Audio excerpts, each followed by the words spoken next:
Hello friends, today I shall be explaining the poem Strange Meeting written by Wilfred Owen in your book Rhapsody, which is a collection of ISC poems.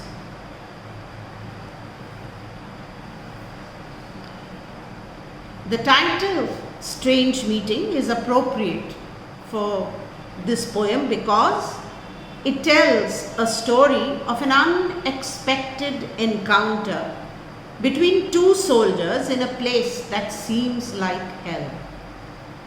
The meeting is strange because the speaker realizes that the person he meets is actually an enemy soldier that he had killed earlier. This poem makes us think about the sad and the tragic consequences of war, as well as the shared humanity between the soldiers on opposing sides. To continue with the poem, it seemed that out of battle I escaped, down some profound, dull tunnel long since scooped, through granites which titanic wars had groined.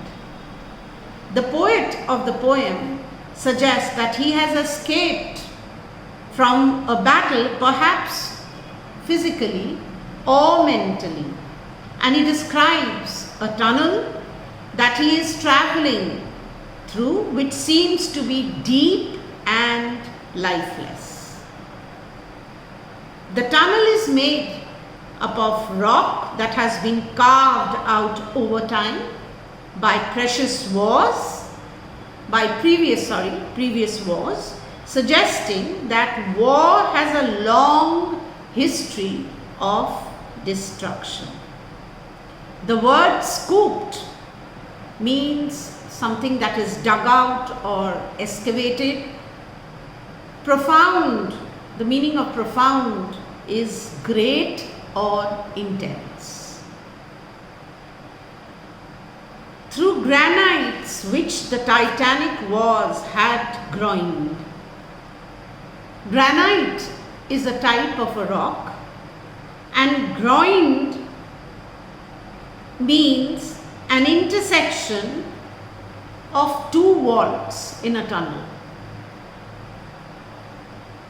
Here in this line, the poet means that the tunnel is made up of granite rock that has been carved over time by previous wars, suggesting that war has a long history of destruction.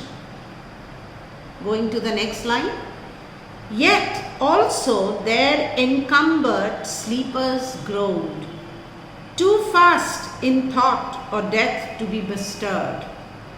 Then as I probed them, one sprang up and stared, with piteous recognition in fixed eyes. The meaning of piteous is arousing pity or deserving pity. You can say that. Recognition means identification or acknowledgement. So here the poet in line number 4, yet also there encumbered sleepers groaned, means that the poet hears groaning coming from the people who are sleeping or perhaps dead, suggesting that the war has caused them great suffering. Too fast, the word encumbered means hindered or obstructed. The next line, too fast in thought or death to be bestirred. The people in the tunnel are too consumed by their thoughts or too dead to be disturbed. He goes on to say, then as I probed them, one sprang up and stared with piteous recognition in fixed eyes. Here the poet means that when the poet approaches one of the sleeping or the dead people, they suddenly wake up and stare at him. The person who wakes up recognizes the poet and has a look of pity in his eyes. The poet says, lifting distressful hands as if to bless, and by his smile I knew that sullen hall. Sullen meaning gloomy or moody. The person raises their hands in a gesture of blessing and perhaps suggesting that they have found peace in death. And the poet recognizes the place where he is as a hall. He is in a kind of a chamber or a hall, and this is confirmed by the smile of the person he is speaking to.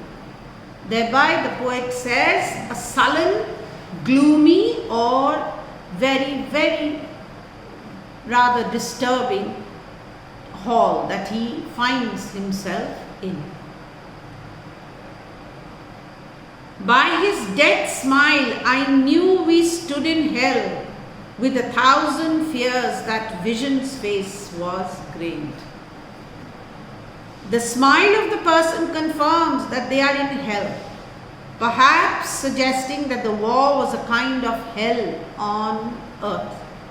The poet is overcome with fear when he sees the face of the person he is speaking to, which is etched into his memory, carved out into his memory. Grained means engraved. Here grained means engraved. Yet no blood reached there from the upper ground, and no guns thumped or down the flues made moan. The thumping of the guns is a personification.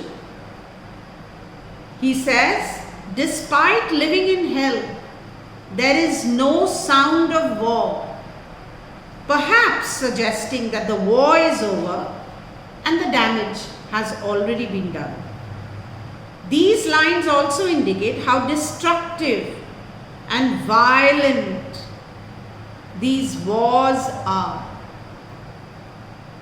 which inhabit this world, and everything is contrasted to the silence of hell. Thumping means to strike heavily, and moaning is a mournful sound. The poet goes on to say, strange friend, I said, here is no cause to mourn. The poet addresses the person he is speaking to as a strange friend and suggests that there is nothing to mourn now. There's nothing to mourn now.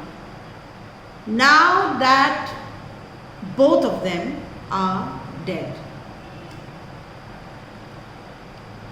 When the poet begins his lines that through granites which titanic wars had groined, here the wars are being compared to titans, emphasizing their destructive power. With that, we end today's session. Say thank you for watching my videos and stay tuned for more.